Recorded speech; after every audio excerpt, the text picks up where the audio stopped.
Alexander the Great, the shining light of ancient Greece.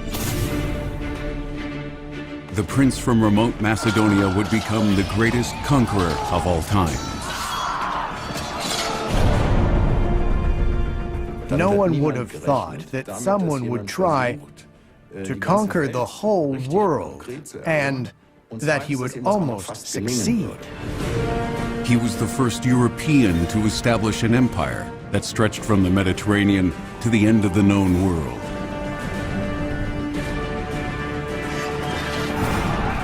Fame on the battlefield was dearer to him than his own life. He turned his war into a holy mission. He entered the stage as a liberator, and he dreamed of an empire where the peoples lived together in peace, with him being at the top. Only very few people had as much influence on history as Alexander the Great.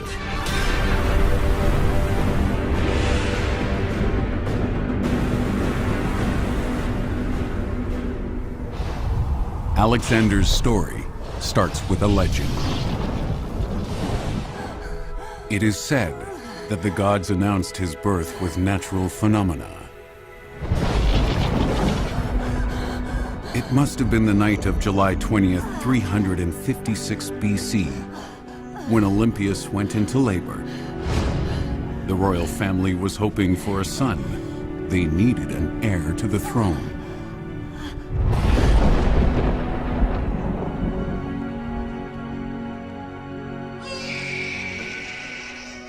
Alexander was only the second born, but it was clear from the start that Olympia's son was destined to lead Macedonia into a bright future. Alexander, live up to your purpose. In the 4th century BC, Greece was undergoing radical change. While some still believed in myth and divine providence, others were already seeking scientific reasoning.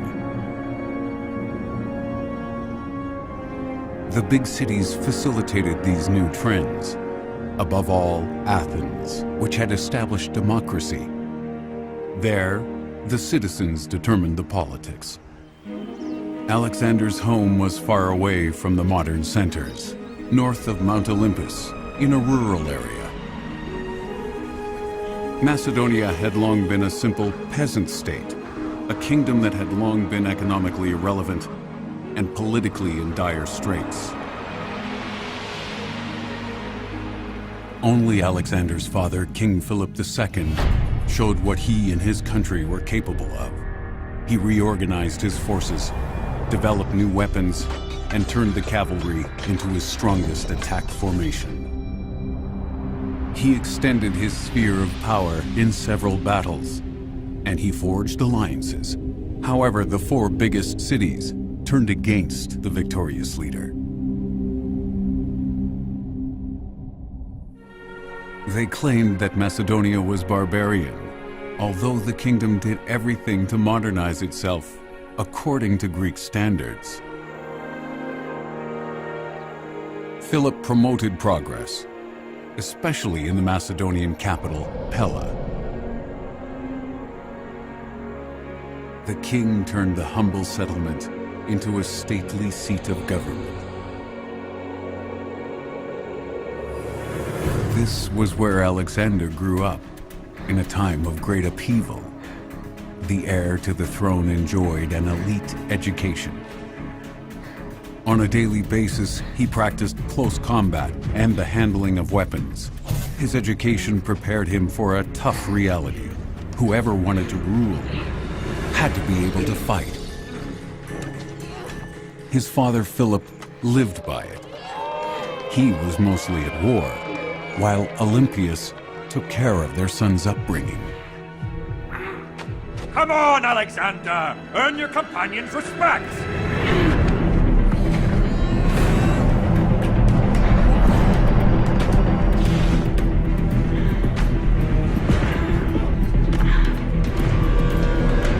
You can't even defend yourself. Come here. Leave me alone! What's going on, son? I'm sorry, Father. I have... Never show your weakness. You have to be the best, always. Stop it. He's still a child. That's not your business. Macedonia needs warriors. And what do I get? My first son is a moron, and the second one a loser. You ridicule me. Alexander, show him what you have learned.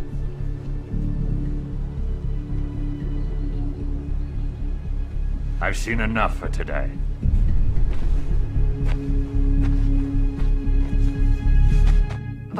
To understand the relationship between Philip and Alexander, it is important to take into account that although Philip was married to 7 women, he only had 2 sons from these marriages.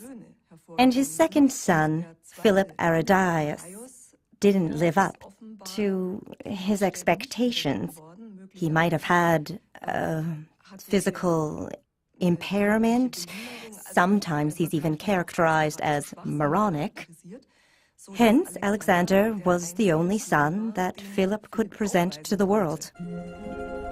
Alexander not only had to live up to his father, but also to his divine descent. A mosaic from Pella shows him with a lion. He looks like Heracles, a son of Zeus. The lion symbolizes Alexander's royal descent, and Heracles symbolizes his godlike status. He was born into it. Alexander's parents also believed in their divine descent. This form of fictional pedigree wasn't uncommon in ancient times. Many royal families justified their claim to power with it. The belief in gods was taken seriously in Macedonia. No one doubted that the heir to the throne, Alexander, had inherent superhuman skills.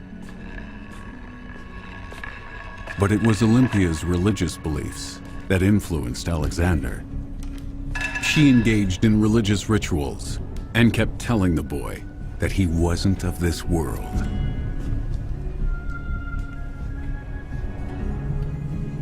Come to me, my darling. Don't listen to your father. His heart is made of stone. I do as he wishes. Why is he always disappointed in me? Come on.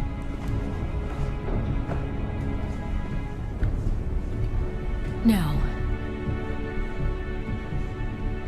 He's not disappointed. He's jealous.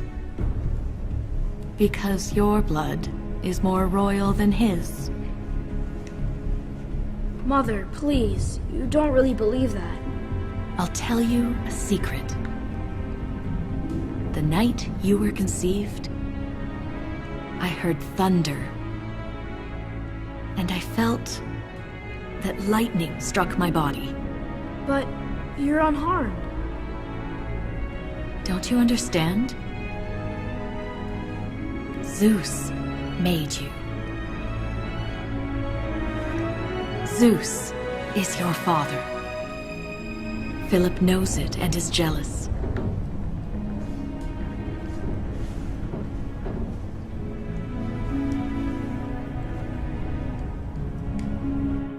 That Zeus was Alexander's father is another spectacular story.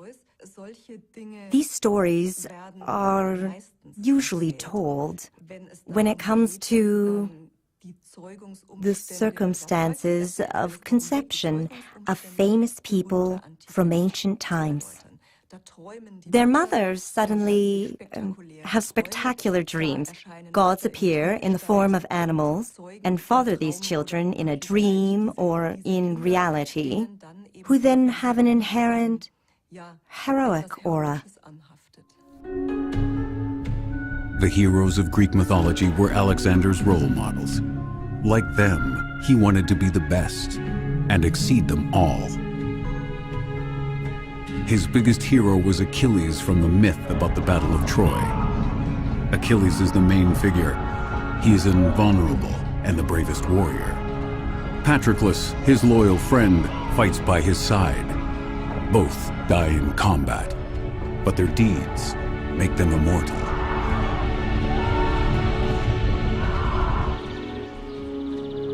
Aristotle, one of Greece's biggest thinkers, has a transcript of the story made for Alexander. The king's son was only 13 when Aristotle agreed to educate the prince in Pella. He taught Alexander everything about Greek culture, drama, geography, sciences, as well as literature and philosophy. But most importantly, he studied Homer's Iliad. The story was compulsory reading. Every Greek knew it. Can you remember what Achilles' father told his son? He should always be the best, and outdo everyone. My father could have said this. Your father might be wiser than many think. Did Achilles manage? Achilles' ambition is unlike normal people's ambition. He was driven by holy wrath. Because he took revenge for Patroclus and had his murderer dragged through the mud for days? That's right. But he also showed benevolence in having him buried in dignity. Achilles had a choice between a long life that would sink into oblivion or a short life and eternal glory. I will never achieve that. Why not? My father won't leave anything to me. Before I can prove myself, he'll have conquered all of Greece. Come here, I'll show you something. Come on.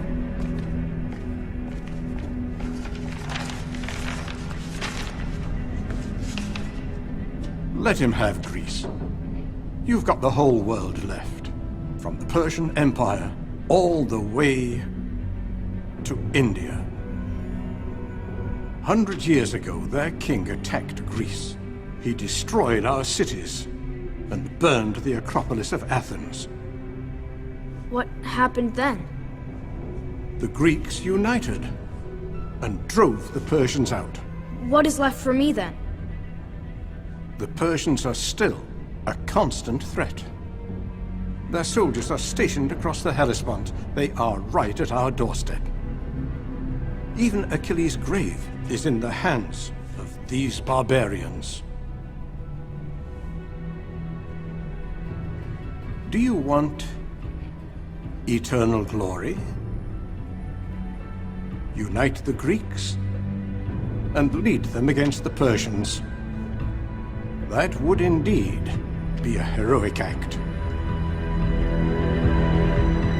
Aristotle was a polymath who knew his way around all topics. He was the son of a doctor. He taught Alexander medicine, science, and, of course, Homer. Alexander was hungry for knowledge. His education was important in his later life as an explorer and admirer of Homer. There is this famous quote of his: "Philip gave me my life, but Aristotle gave me the good life." Aristotle's school was located in a remote nymph sanctuary, an ideal place to devote oneself to the search for wisdom and insight.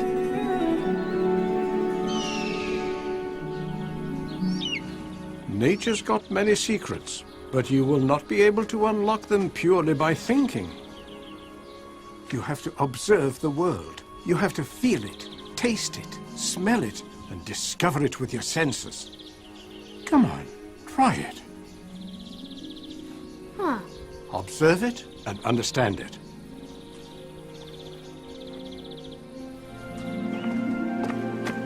Look, there's a feather. There's the nest. Hey, let's fetch an egg. We'll never get one. The bird will attack us. You scare him away, and I'll get the egg. That's far too dangerous. Achilles and Patroclus weren't afraid. Come on. Alexander's courage was proverbial. He took on every challenge.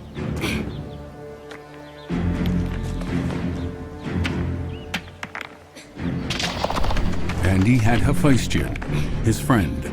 He was always by his side.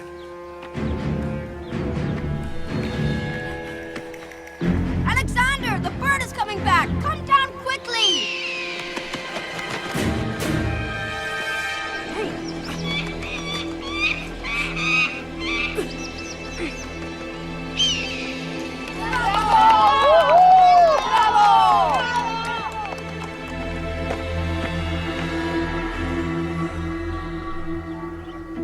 There is a fine line between courage and foolishness. Every venture has to be considered. Only then will it be rewarded. Remember that.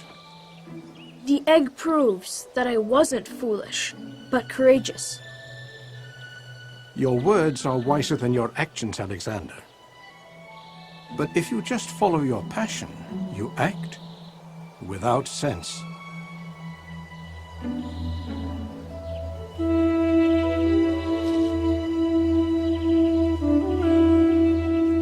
That's the end of the lesson.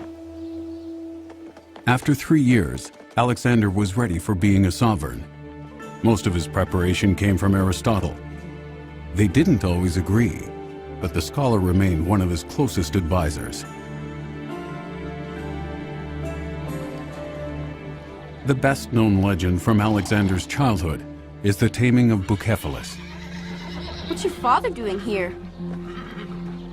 He's looking for horses for the royal guards. I can't wait for us to fight by the king's side. Maybe, but I don't think my father wants to have me by his side. What have you got today? A horse befitting only a king. This is Bucephalus, my best horse. But Bucephalus means ox head.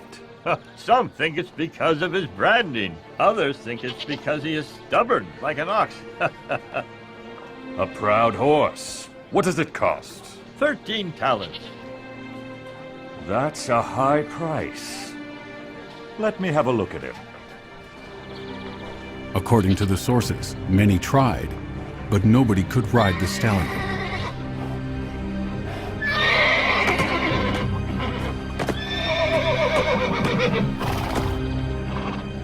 Only Alexander understood why the horse was in a panic.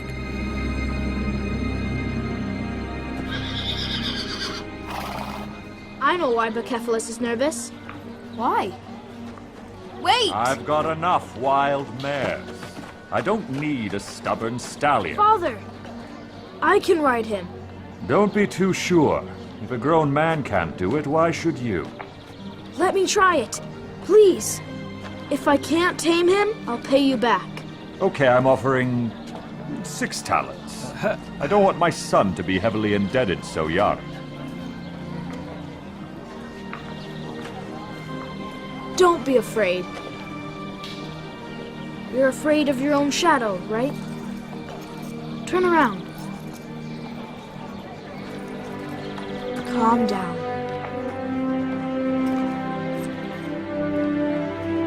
Look at him. That's my son. Look for a suitable kingdom, my son. Macedonia's too small for you.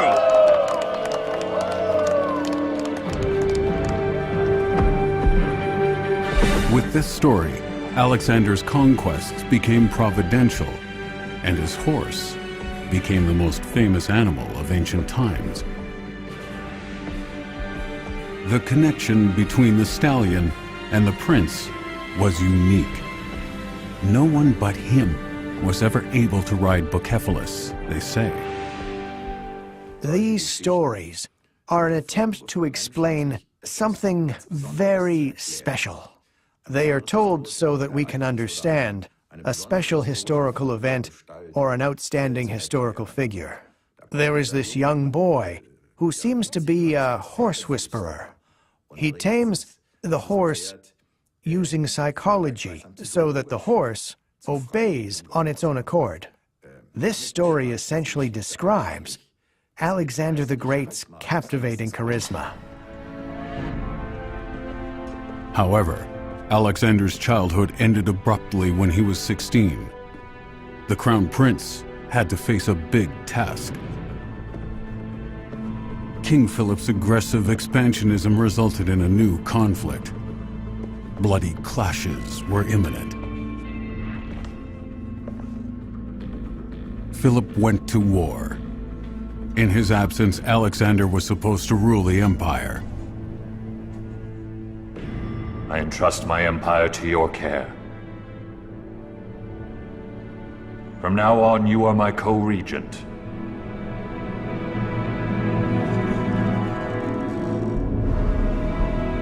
An attack at the Dardanelles caused the crisis. Philip captured a shipload of grain that was meant to go to Athens. The powerful state was furious and remembered an outrage from the distant past. When the Persians burned the temple of the city 150 years earlier, the Macedonians were allies of the Persians. The reconstruction of the temple was a symbol of Athens' triumph over the Persians. Eventually, they managed to fight off the enemy.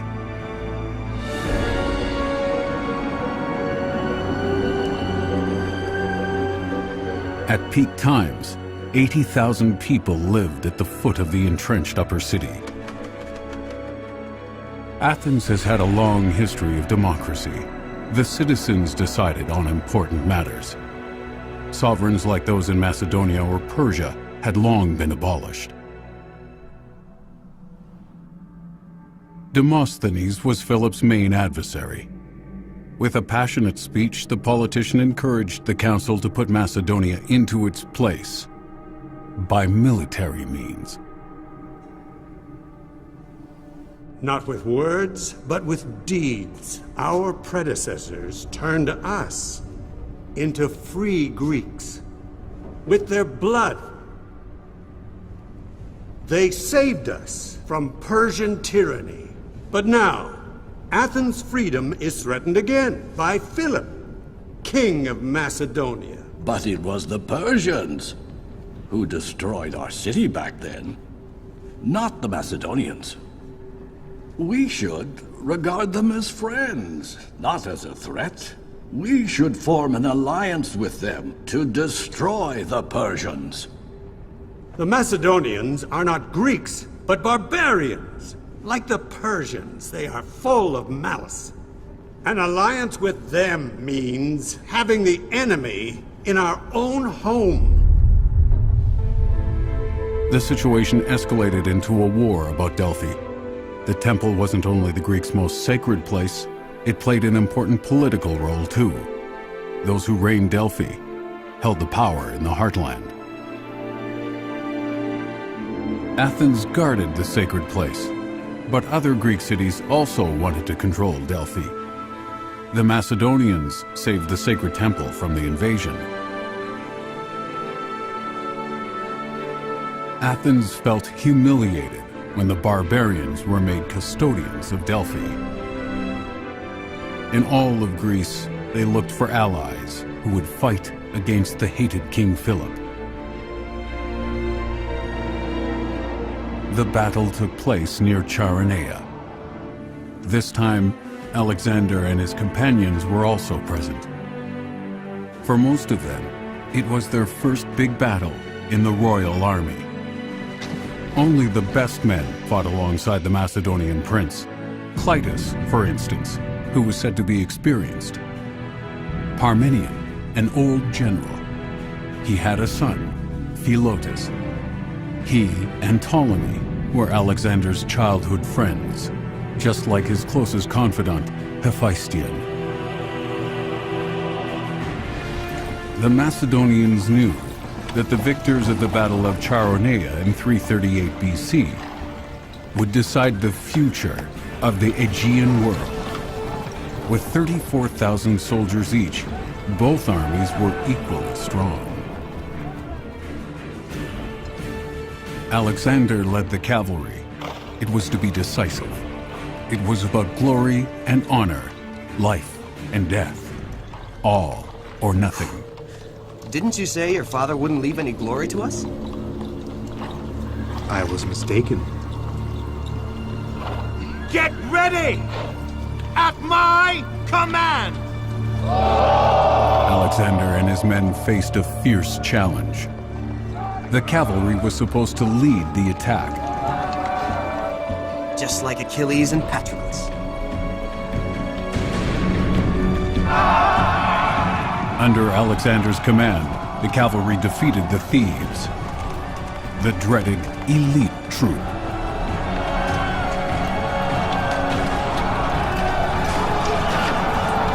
The Athenian foot soldiers were lured into a trap. They ran into a wall of deadly spears.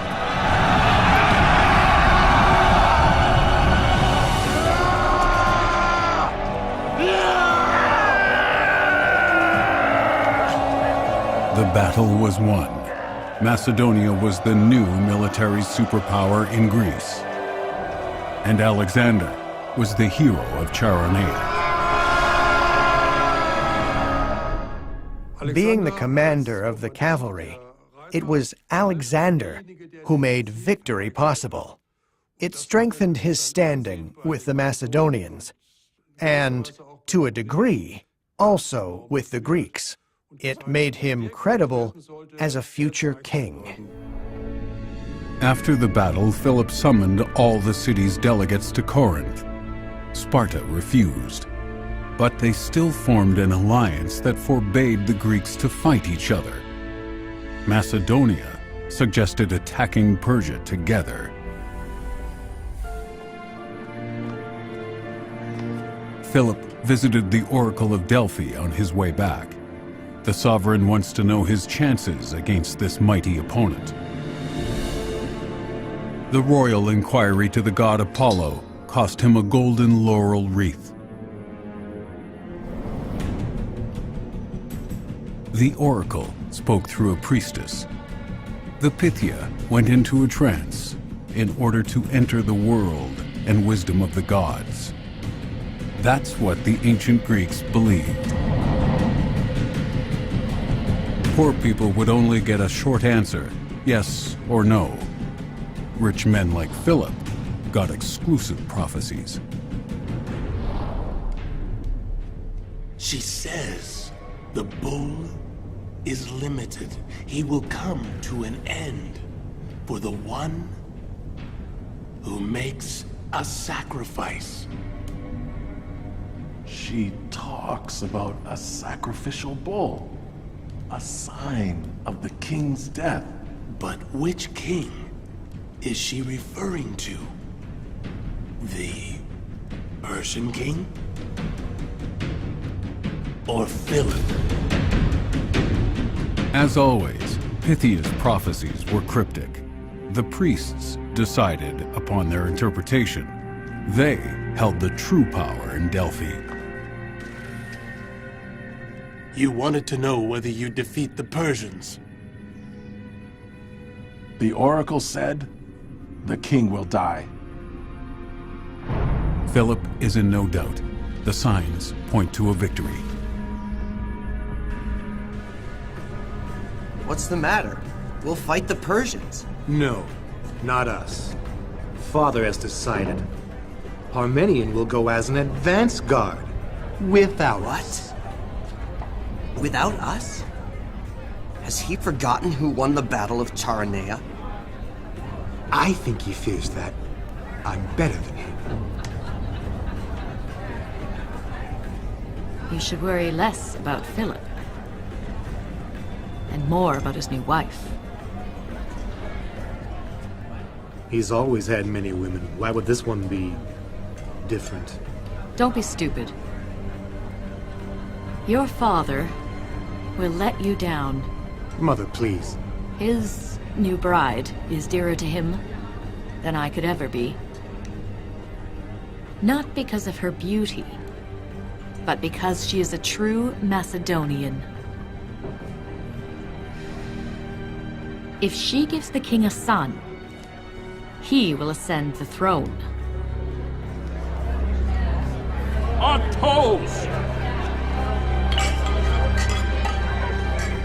Let us drink to the royal couple. Their health. May they provide us with a crown prince of pure Macedonian blood. See? What do you mean, huh? Alexander! He is drunk. Don't bother. I am the heir to the throne! Apologize, Alexander. Mathalos is my guest.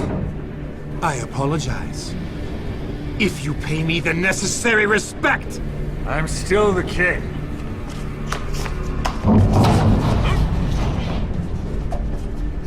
I'm still the king. And it's still me who decides. And you have to obey me. Obey! Obey? You? Look at you! You want to fight the Persians? You can't even walk straight! You fools. Together, you united Greece in battle, and now you argue amongst yourselves. Come on. We're not welcome anymore.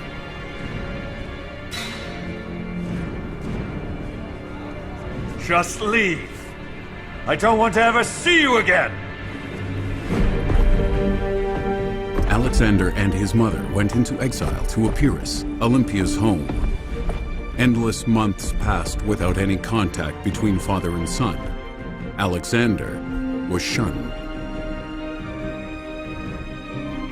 But as he was needed for the war against Persia, the Macedonian court eventually sent for him. You called for me, Mother? Alexander. My old friend. Demaratus was sent by your father, who wants to reconcile with you. Did he say so? You know him. An apology is even harder for him than praise. But he regrets your dispute, and it is his most fervent wish that his son return to him. Hollow words. Hasn't Philip humiliated you enough? Instead of kneeling before him, you should take what is rightfully yours, with a sword in your hand. But he's my father. Zeus is your father. Please leave us alone. Mother.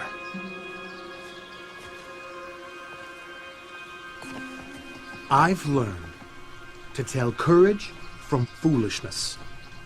The Macedonian nobility is on his side. Then earn their support.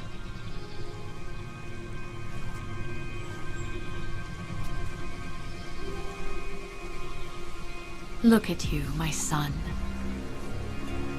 You are everything that Philip isn't. He is coarse, and you are noble. He is a warrior, but you are a king. Stop it. I won't fight my own father.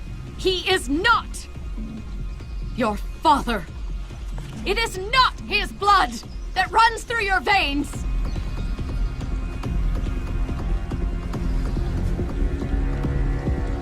We don't owe him anything. Olympias and Alexander have got common interests. Olympias can only influence the situation via her son.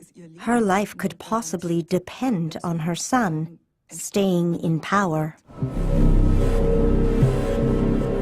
Almost another year passed without further events. It was a wedding between the Macedonian royal dynasty and Olympia's family that marked a turning point. The dispute caused a stir in Pella. Upon Philip's invitation, Alexander finally returned. The men demonstrated their unity in the best interests of their kingdom.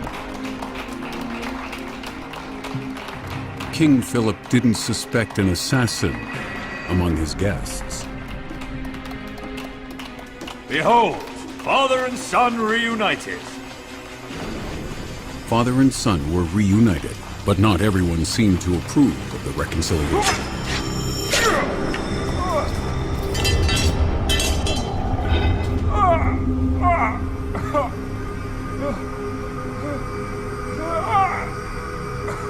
Father. The king was killed by his own bodyguard. Father! Someone help him! But it was too late for the sovereign. He died at the age of 46. King Philip is dead. Long live King Alexander! The way to the throne was open. Alexander took over without hesitation. Long live King Alexander! Long live King Alexander! Alexander and his mother were suspected of being instigators. Both had a motive, especially Olympias. She felt humiliated by Philip's new wife, and she desperately wanted Alexander to be king. Philip's murder was never solved. If Olympias had given the impression of wanting to keep her place at court and support her son Alexander, then such accusations were bound to be made. The next logical step for such a woman was to be unfaithful, or to poison her husband, or instigate murder. Alexander buried his father in Vergina, according to Macedonian customs. The burial chamber is under a hill. Whether it really is King Philip's tomb is unclear to this day. The precious grave furnishings do suggest it. The crown, made of oak motifs, is made from pure gold. The larnax is also made of gold. The lid is decorated with the Vergina sun.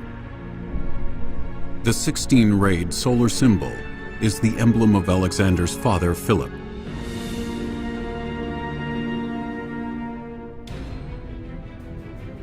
His legacy was a difficult one for the new king of Macedonia.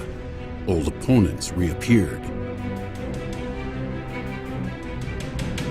Like his father, Alexander had to assert his sovereignty, if necessary, by force. Alexander began from zero. The Athenians used the change in power to question Macedonia's leading role. Again, Demosthenes was the spokesman. The gods have heard our prayers. They punished that tyrant Philip with his death. We have to act now. It's time to rebel against Alexander and take vengeance for Charonea. For the freedom of Athens, take up arms. The tribes in the north rebelled first, followed by the big city-states led by Athens and Thebes. No one wanted to miss out in the struggle for power, but the battle still had to be fought. Alexander quickly moved from the battlefields in the north to Thebes, but he tried to be diplomatic first. He promised to spare them if they surrendered. And? The Thebans won't give in. They'd rather fight for their freedom than surrender to a tyrant.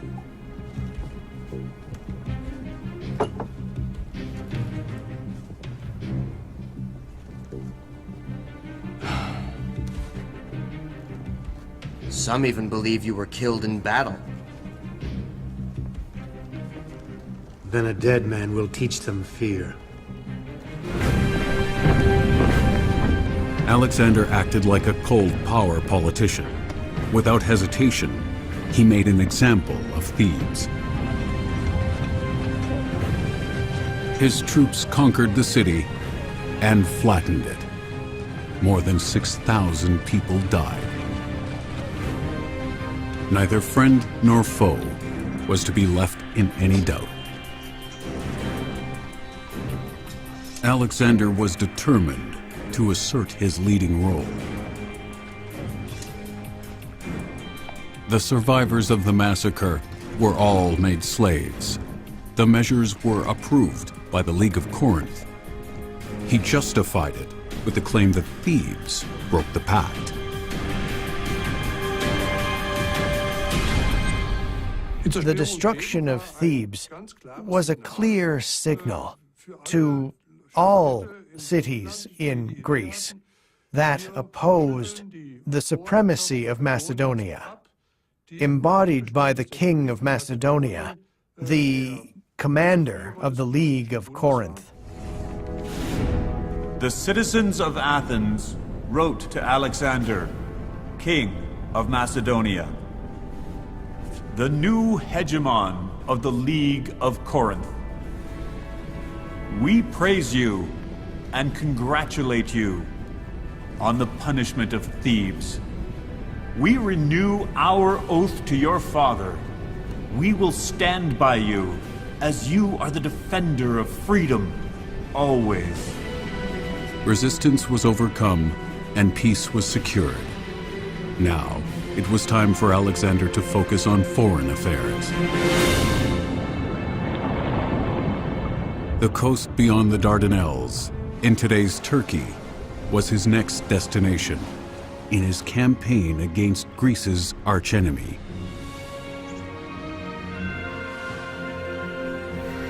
Alexander prepared for battle against the King of Kings, the sovereign of the Persian Empire. The most powerful empire in the world at the time reached across 3 continents and featured insurmountable mountain ranges. It touched the Indian borders.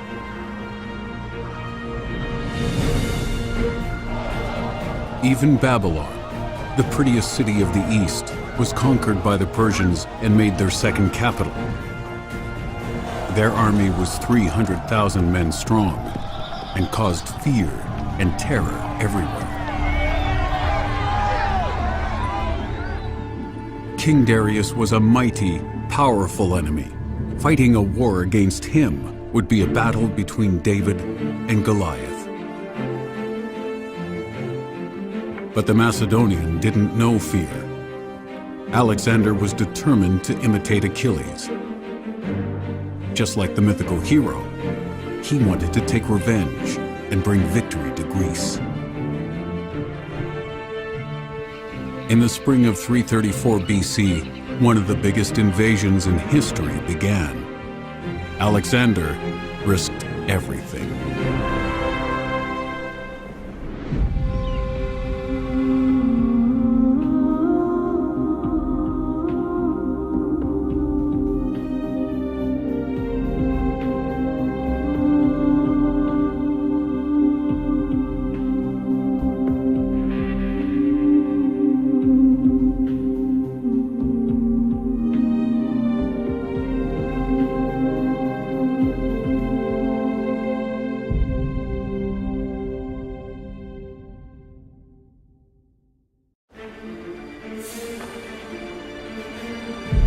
Alexander the Great, the shining light of ancient Greece.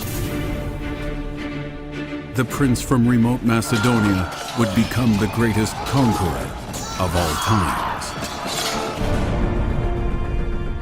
No one would have thought that someone would try to conquer the whole world and that he would almost succeed. At the age of 16, his father made him co-regent. These were troubled times. An assassination made him king, and his allies made Alexander the most powerful man in Greece. His campaign against King Darius of Persia resembled the battle between David and Goliath. But like Achilles, his hero from the legend, Alexander was determined to bring victory to the Greeks. Only very few people had as much influence on history as Alexander the Great.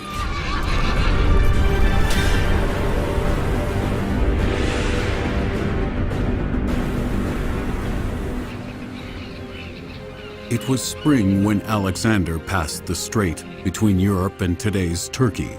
together with 37,000 soldiers from all over Greece. The Macedonian had a clear mission. He and his men were to free the Greek colonies from the Persians. First, Alexander went to Troy. At Achilles' grave, he had his weapons blessed, and he brought a sacrifice.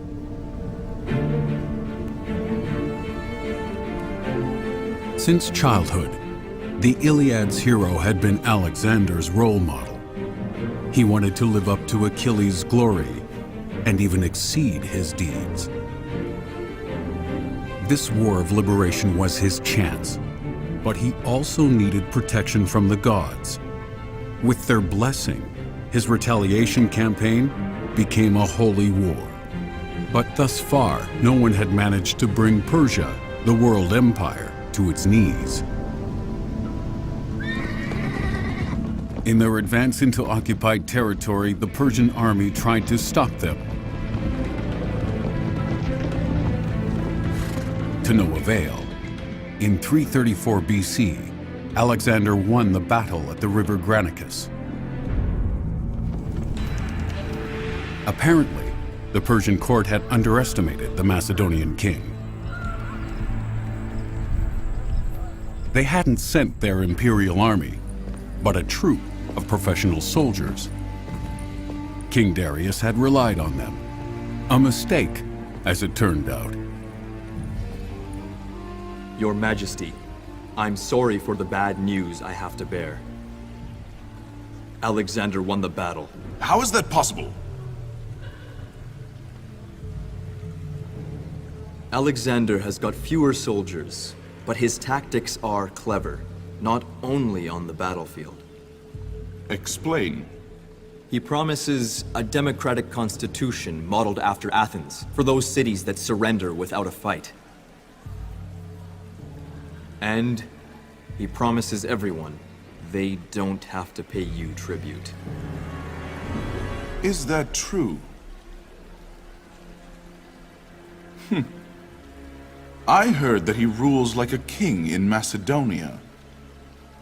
The governance of the people is nonsense. What does he really want? The Greek want to take revenge for the destruction of Athens and the occupation of Anatolia. But Alexander wants more. What does he want?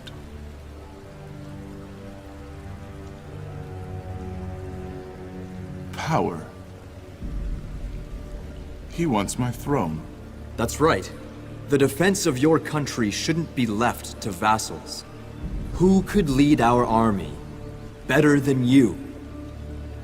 He will regret that he ever left his mother's lap.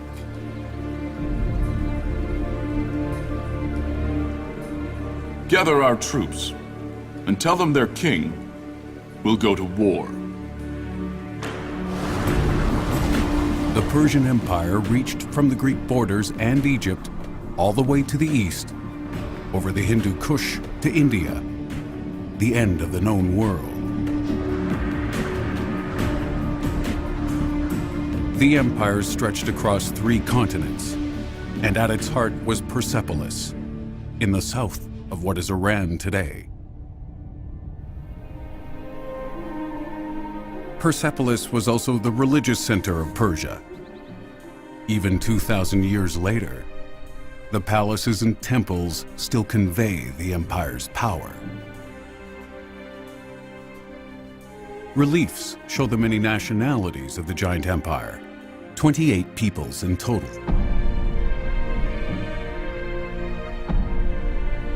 Among them, Syrians, Egyptians, Babylonians, Greeks, Indians, and Arabs. They all gathered to offer presents to the king on New Year's Day. The Persians were role models. They implemented a political order that allowed peaceful coexistence of the nations. But there was also resistance from the Greek colonies. Almost all of them saw Alexander as a liberator.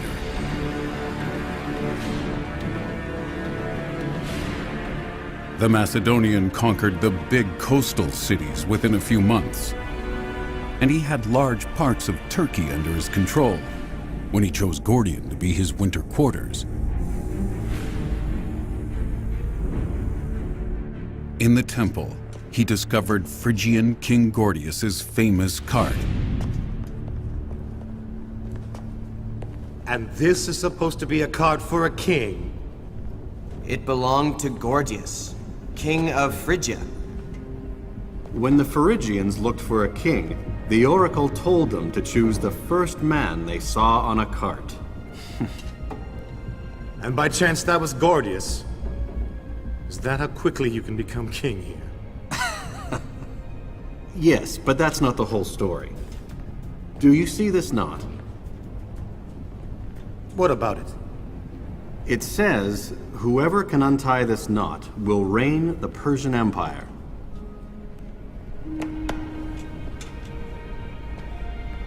The knot doesn't seem to have a beginning or an end.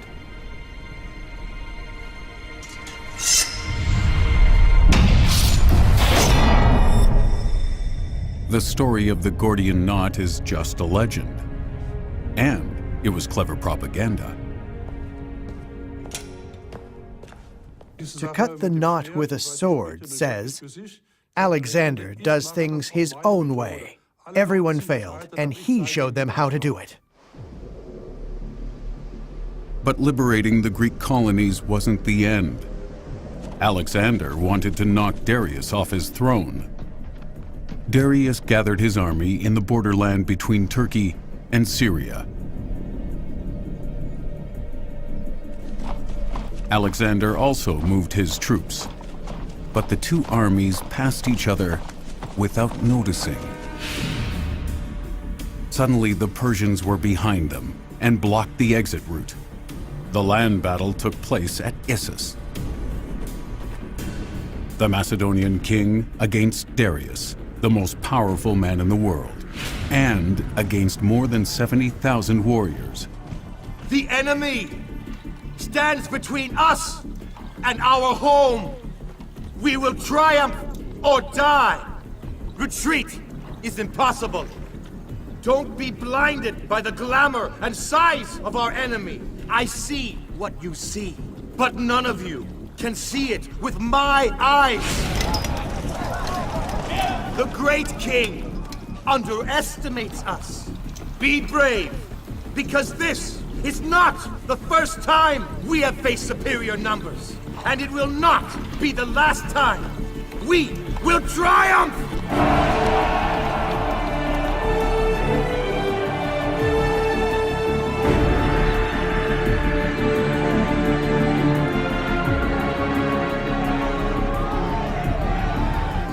King Darius believed it would be an easy victory. He relied on the superior numbers of his army. The Macedonian leader was brave and relied on his cavalry.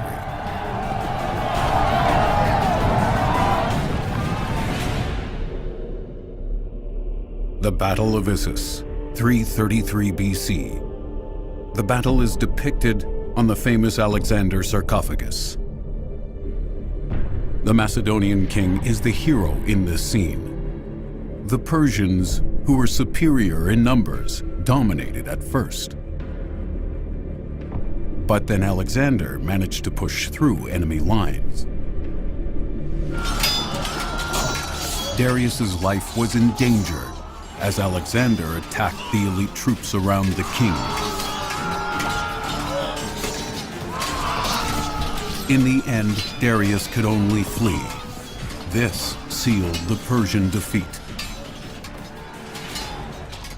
Alexander's success is partly due to the fact that he acted unexpectedly. It's almost like in football. The team that doesn't play with a predictable strategy scores more goals. And Alexander's strategy was very risky from a military point of view, seemingly heedless. He attacked the enemy at their strongest points. But the war wasn't won yet. Darius was still free, he escaped into the desert. The Macedonians rushed to the south. The inhabitants of Tyre went to war, but like everyone who rose against Alexander, they faced grave consequences. But most of Persia's allies celebrated Alexander as a liberator. The Egyptians greeted him with open arms. Their feud with the empire had lasted for too long.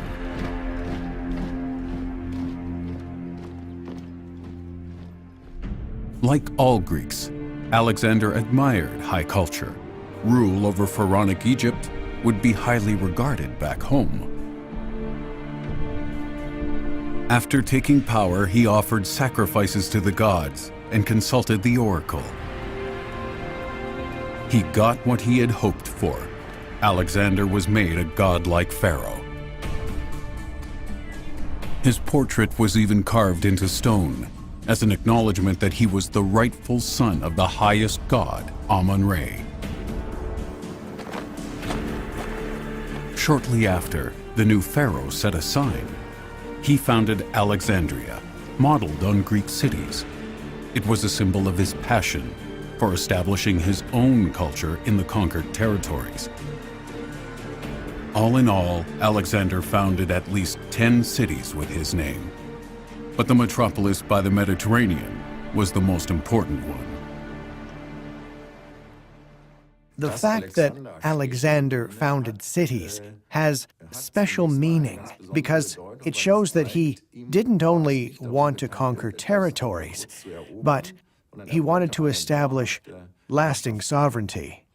We can see that very clearly with the foundation of Alexandria, he had the vast resources in mind that Egypt and the Middle East offered. Economic resources. He planned a big seaport that would connect Egypt with the Mediterranean like a hub. In the spring of 331 BC, the Macedonians moved to the Euphrates in today's Iraq. Alexander couldn't be stopped in his advance. He didn't want to agree on a peace pact with the Persians. Alexander's army crossed the Euphrates. So, he didn't take my offer. How many soldiers does he have?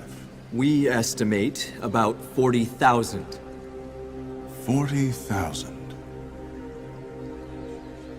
We are by far superior in numbers. We've got more than twice as many.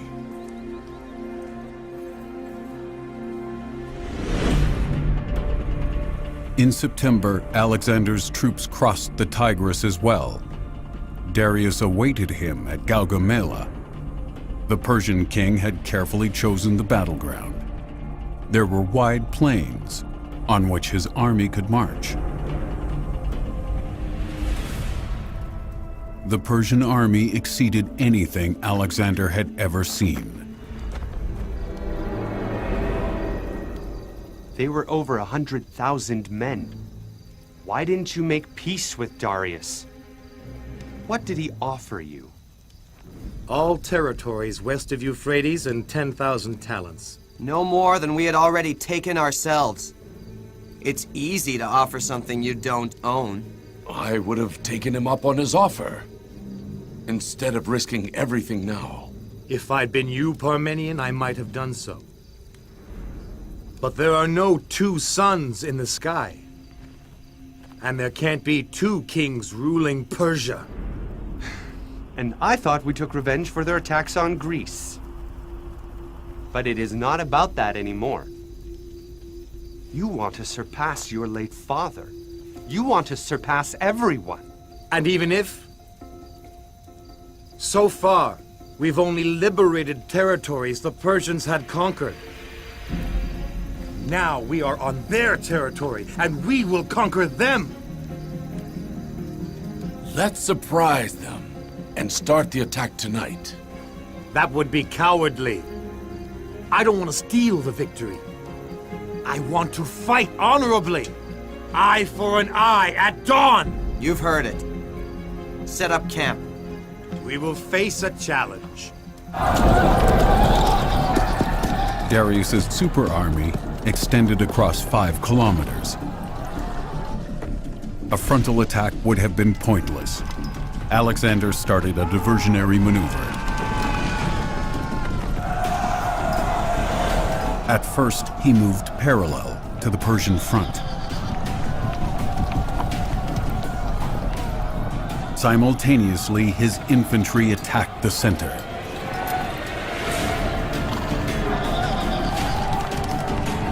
The Persians thought he would attack the wings, but he made them follow him until their front broke apart. Then he suddenly turned his cavalry around.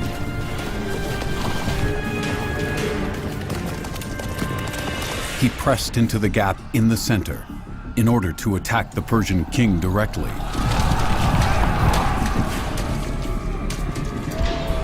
He applied the strategy he used at Issus again. Tirelessly, he attacked the troops around the Persian king.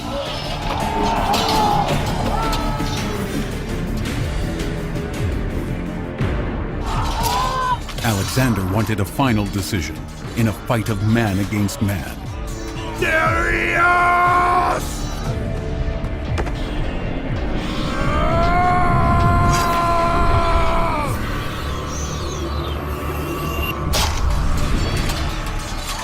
Move! Darius abandoned his troop. They fought to the bitter end. Alexander! We need you at the left flank, or the Persians will storm our camp!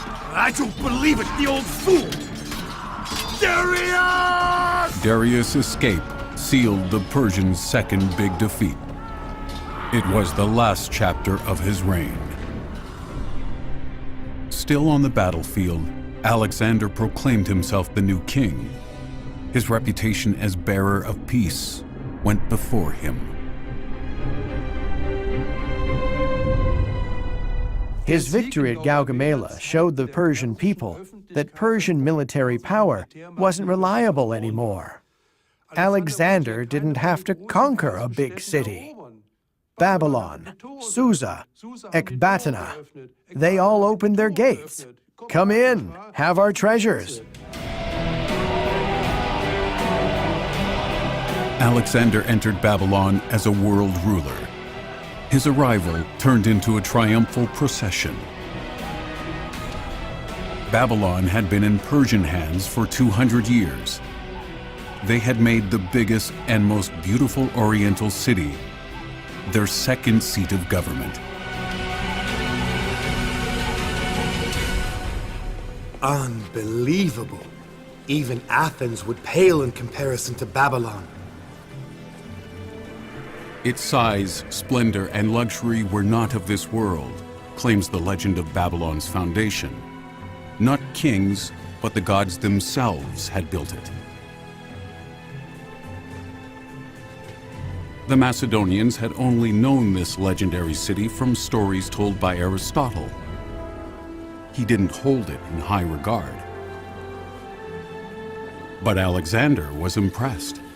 He wanted to make it even more glamorous, and he wanted to reside in Babylon like his predecessor Darius. The king of ostracized Macedonia had made his dreams come true. He avenged Greece and achieved victory. He achieved sovereignty over the biggest empire in the world. Aristotle called the Babylonians barbarians? Probably because he never saw their city. If barbarians can perform such miracles,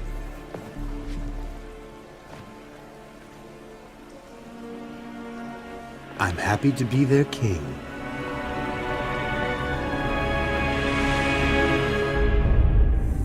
Soon after, Alexander moved via Susa to Persepolis. The Persian capital held the treasury that he desperately needed. The war chest was almost empty, and the soldiers had to be paid.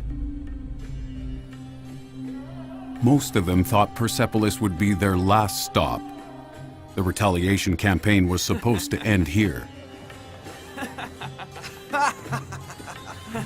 We took our revenge on the battlefield. Let's complete our work with a torch. Hoi! Hoi! Hoi! Hoi! Hoi! Hoi! Hoi! Hoi! Hoi! Alexander! What are you doing? You are king of Persia now. Why would you want to burn your own palace down? Maybe he's right. What kind of men are you? We are not allowed to abuse their women, and now we are being denied a bonfire? Is that what your revenge looks like? Let it be. We have completed our mission. We should finally return to Greece. Never! Not before Darius kneels in front of me in the dust! All this is worth nothing as long as he is free!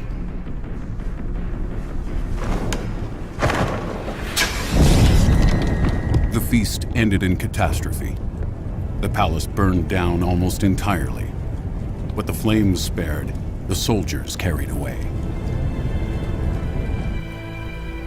There has been much speculation over it. Until today, it's unclear whether Alexander only acted on impulse.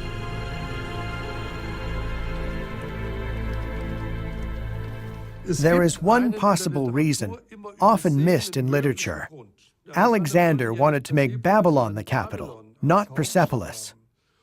A second center bore the danger of growing opposition. He wanted to make Babylon the center, and that's why he destroyed Persepolis. A little later, the day came. He sent home large parts of his troop. First of all, the soldiers of the Greek allies. He was left with Macedonians and Greek mercenaries. He went looking for Darius with them. But the pursuit of the Persian king took an unexpected turn. We have found them.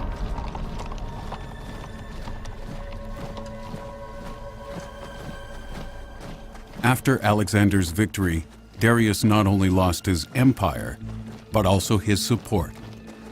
He was betrayed, ambushed, and killed by his own men. He is dead. Now you've got what you wanted. Time to return. A king needs to die at the hands of a king. His assassins question my authority also. They have to be punished. Enough, Alexander. You're the king of Persia. What else do you want? If you and your father had been braver at Gaugamela, I could have killed Darius! You wouldn't have made it that far. If you don't stop, you'll end up like Darius in the dust. Are you threatening me? Alexander! Shut up or I'll forget myself! Enough! No one questions me, neither friend nor foe. It is not the first time Philotas is against me. This time he went too far. Philotas is hot-headed. He didn't even tell me that my soldiers are against me. And now I know why. He is the instigator of this conspiracy. But it won't help him. I will preempt him. Alexander, we're childhood friends. We have to stick together. Do you want me to wait until he kills me? He's threatened to kill me. That's treason.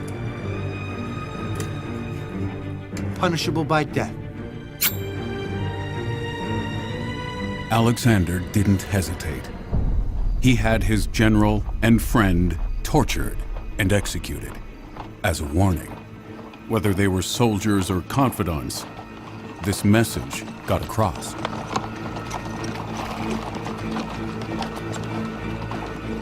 The Macedonian could only stay in power if he was cold and calculating.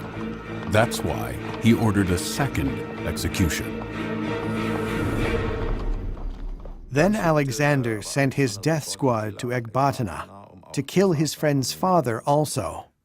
These were the rules of the time. Alexander knew that revenge was paramount in this case.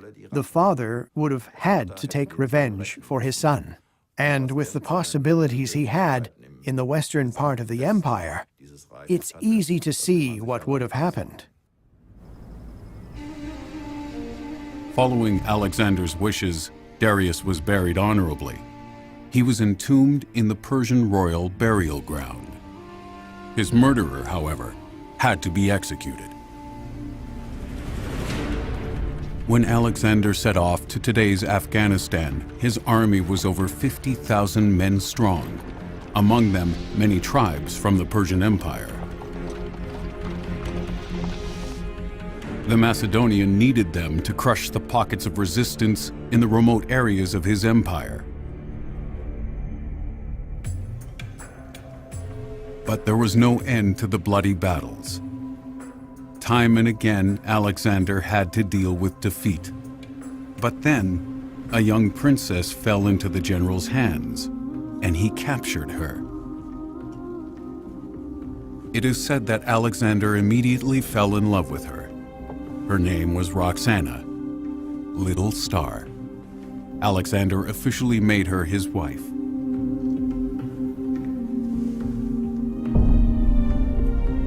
But this marriage was also about politics. It served to establish peace and a Persian-Greek dynasty. Of course, marriages between Greeks and Persians had existed before, but not among royals. It was extraordinary that Alexander didn't choose a Greek to be his wife, which he could have done, and was expected to. His father married a Greek in his second marriage. He made a statement in marrying a Persian princess so that everyone could see he was the new Persian king. Alexander adopted Persian culture without hesitation. He also expected genuflection and hand-kissing, even from his own people. But it wasn't delusions of grandeur. It was the calculus of a ruler. The Persians would have despised him if he had not adopted the rituals of the people he ruled.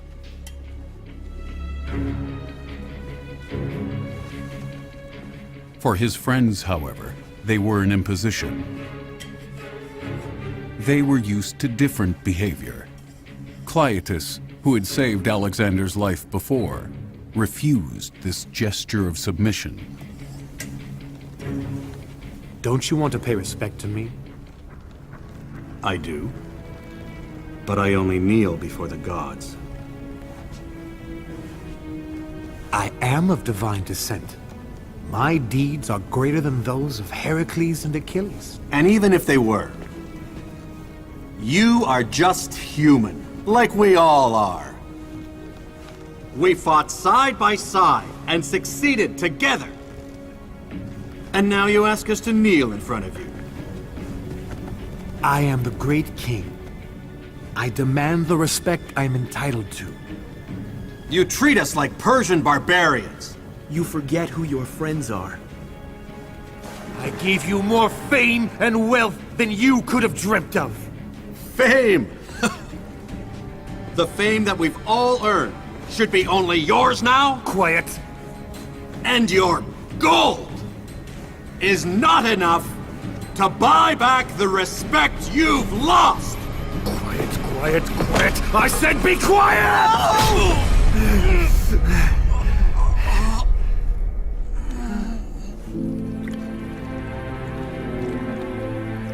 A crime of passion. It happened at one of the Macedonians' infamous drinking bouts. In a dispute about rank and honor, Alexander and Cleitus went for each other's throats. They were probably drunk.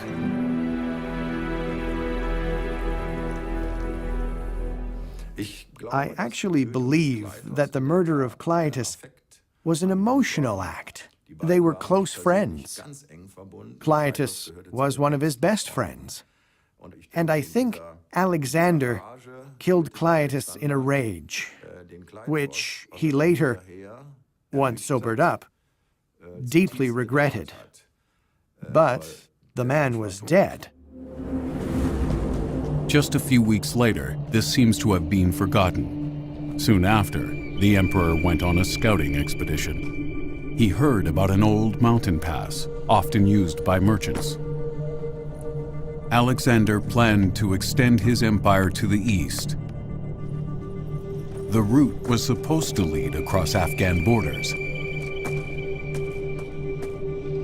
He demanded that his people would follow him to the end of the world, to a place where no Greek had ever been.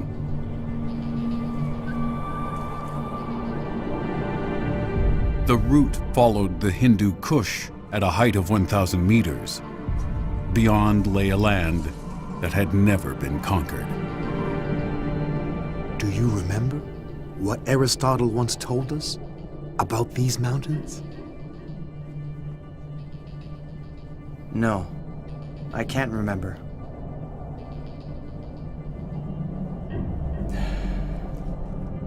He called them peaks no eagle could pass. And beyond them is the end of the world. No Greek has ever seen it.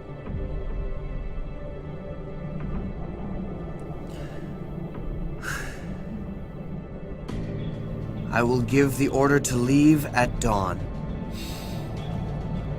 At about midday, we should have conquered the first pass.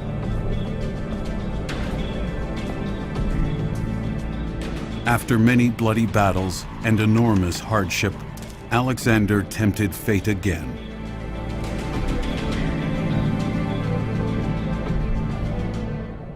After having conquered the Persian Empire, one could say that Greece had got its revenge. But it is interesting that Alexander didn't stop and return at this point. His contemporaries couldn't understand it. They thought it was pothos, a longing that drove Alexander forward. At that time, the end of the known world was believed to be in India. The exotic country was said to border the world ocean that surrounded the globe. But the Earth is larger than ancient scholars suspected.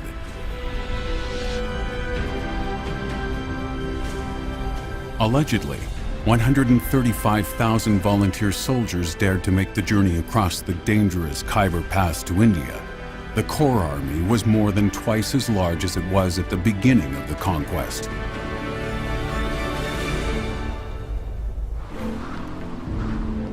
In the spring of 326 BC, they reached the Indus Valley in today's Pakistan. The army fought heat and humidity.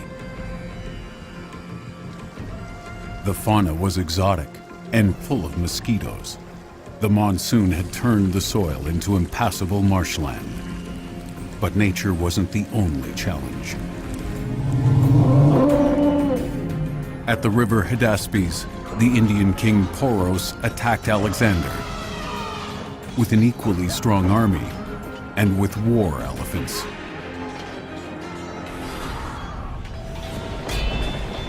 It was a bloody battle, evenly balanced for long periods. But in the end, the conquerors from the west succeeded.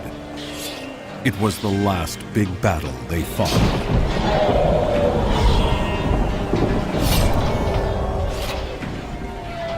Alexander's army was at the end of its forces, and it is said that he faced the greatest loss of his life. Bucephalus, his beloved horse, died from exhaustion. His death allegedly broke Alexander's heart.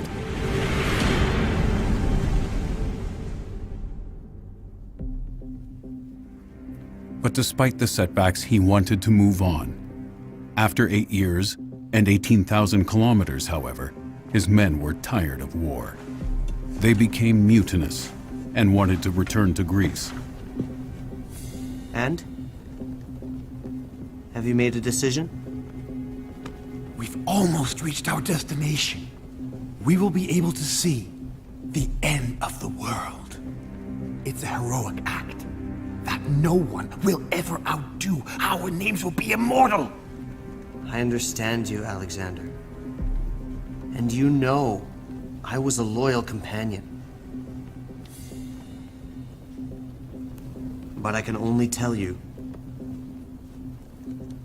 that you won't convince your men to carry on. They will oppose you if you coerce them. They would rather die here, at your hands, than follow you to the end of the world.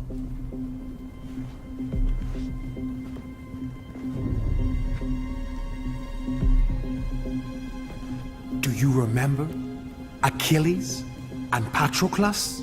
We wanted to be like them. We were like them. We even surpassed them. They died in battle. It was their fate. And they'd asked for it. And us? What awaits us? A life at royal court? Surrounded by flatterers and bootlickers? In the lap of beautiful women and on boring hunting excursions? That's what awaits us back home. Do you really want that? Alexander! You conquered a world empire from the back of your horse. But you can't rule it from the back of your horse. If you want to be at war forever, your empire will not last.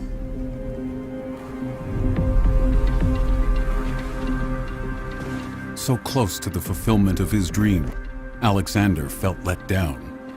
But eventually he gave the order to return home. After 70 days of rain, you don't want to walk any further. Alexander then had the ingenious idea of locking himself in his tent. He was sulking and went into a sit-in. But as the people wouldn't give in, he consulted the gods.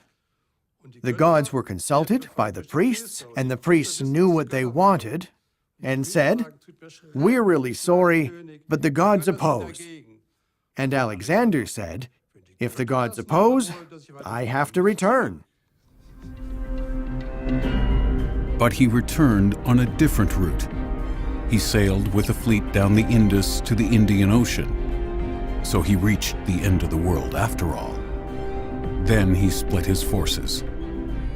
The ships explored the sea route to Persia, and Alexander went overland with his troops. The soldiers had to cross one of the most forbidding places on Earth. The march through the Gedrosian desert became a death march. When Alexander finally arrived in Babylon, he had lost more men than in any battle. And the setbacks didn't stop. Hephaestion, his closest friend, fell severely ill. It was probably malaria. You can't leave me alone just now. We've still got so much to do. I am Patroclus.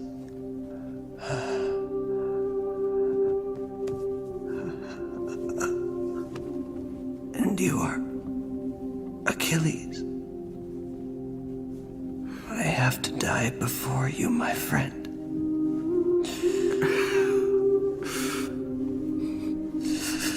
It is written in the Iliad. But unlike the poem, Hephaestion didn't die on the battlefield.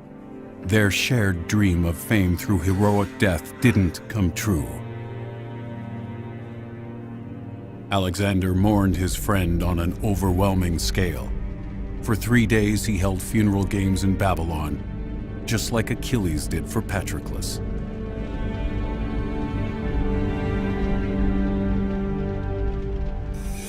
Just a half year later, Alexander also fell ill, during the preparations for a new campaign to Arabia. Some say there was poison involved, but he probably had malaria as well. The emperor was closer to death, than life. The court worried about the future of the empire. Roxana was pregnant with his son, but Alexander didn't name a successor. Alexander, who is supposed to rule your empire?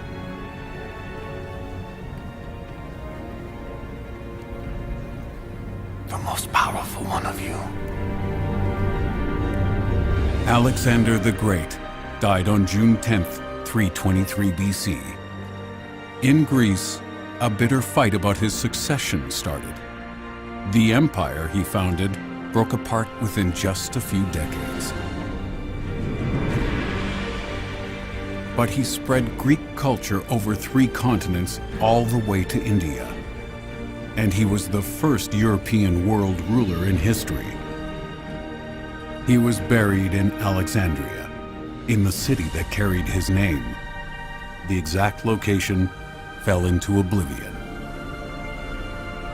He formed the image of Alexander the heroic conqueror. But the honorary title, the Great, was given to him only by the Romans. Others continued to tell his legend across generations and borders. What remains is the fascination with a man who changed the world.